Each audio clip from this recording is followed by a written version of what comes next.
How to detrack schools.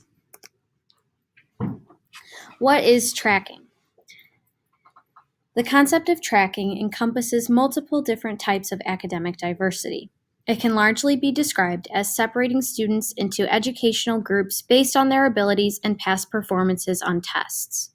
Students are assigned to different levels of the same course or to a course with a different curriculum that is either more or less rigorous. In the journal, If Tracking is Bad, Is Detracking Better?, which is written by James Rosenbaum, is an excellent read as it demonstrates the impact of detracking. Tracking in the past was direct to the future path of students and their academics due to their success. More successful students were more apt to be guided into courses that would benefit them as they would go into college, versus those that were not as successful would be more apt to go into trade schools or vocational jobs. Detracking is directed at almost leveling the playing field when it regards academic performance by integrating classrooms with students that vary in their academic performance, as well as understanding the material being provided. We made a list of steps that we think could make education in elementary students fair and acceptable. Step 1. Where to begin? Start with elementary level students all learning the same criteria and finding common ground between the higher achieving and lower achieving students. This is important because teachers have to make sure that higher achieving students do not become bored while learning, while lower achieving students do not fall behind. Step 2. Establish reading and math specialists. The students who struggle with learning the basic criteria in the classroom can receive help from those specialists. There can be programs held before, during, and after school.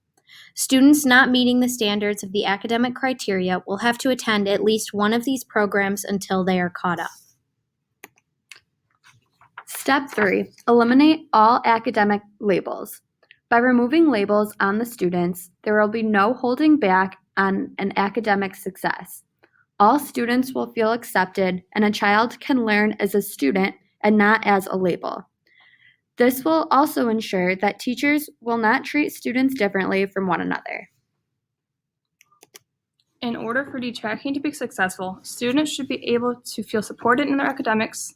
This can begin with parents being involved. Teachers nowadays have ways for parents to be aware of what is going to be taught through such programs as Google Classroom.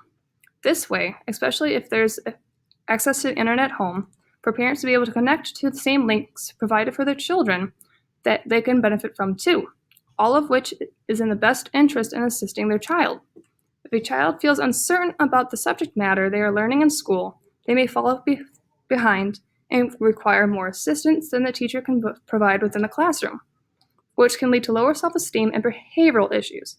There are many ways for parents and guardians to be supportive. Being active in the child's school education is important. The goals of detracking are mainly to ensure that each student receives the same quality and duration of education. There should be no discrimination of students based on race, ethnicity, background, and other qualifiers. Every student should have the same opportunities to grow and succeed in their academic and personal careers.